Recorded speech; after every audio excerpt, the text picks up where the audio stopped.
minutes.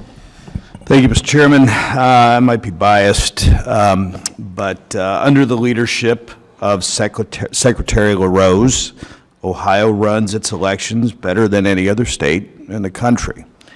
Our state's comprehensive approach prevents fraud, minimizes costs, and upholds the legitimacy of our elections. By embracing new technologies, rigorous oversight, and common sense policies, Ohio, in fact, has set itself apart.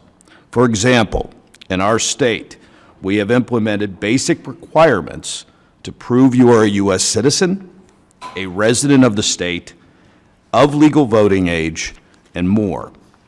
We have shown we can have transparent and trustworthy elections and deliver those results quickly.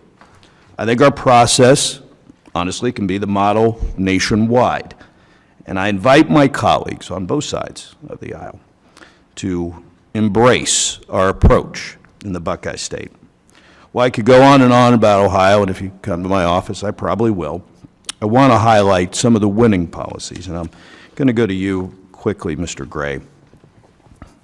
And you've championed the Wyoming voter ID requirement, as highlighted before. I ask you, and I understand your legislative process is a lot different, what were some of the hurdles that you faced while you were trying to implement that law? And say it rather quickly, because I got a bunch of questions.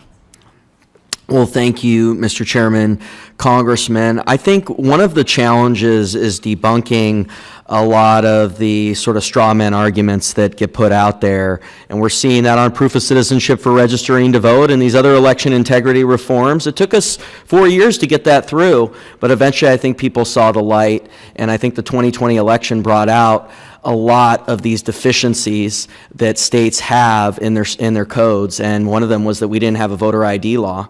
And we needed to get that done, and we got it done in 21.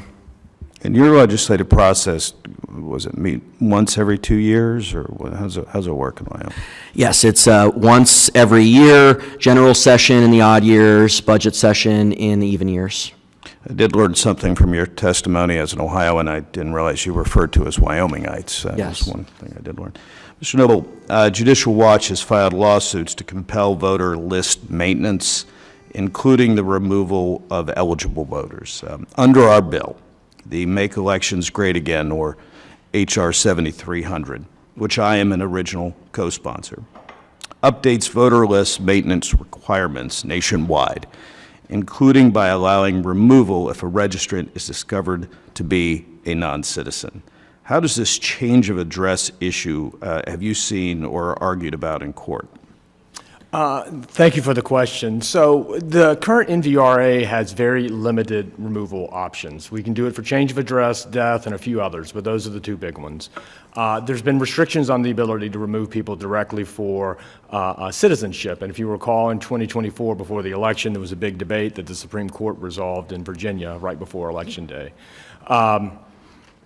You know, the MEGA Act takes list maintenance from a periodic reasonable effort requirement to a more specific requirement. And it's frankly not all that different than what the Congress did in response to the Uwakava Act in 2009.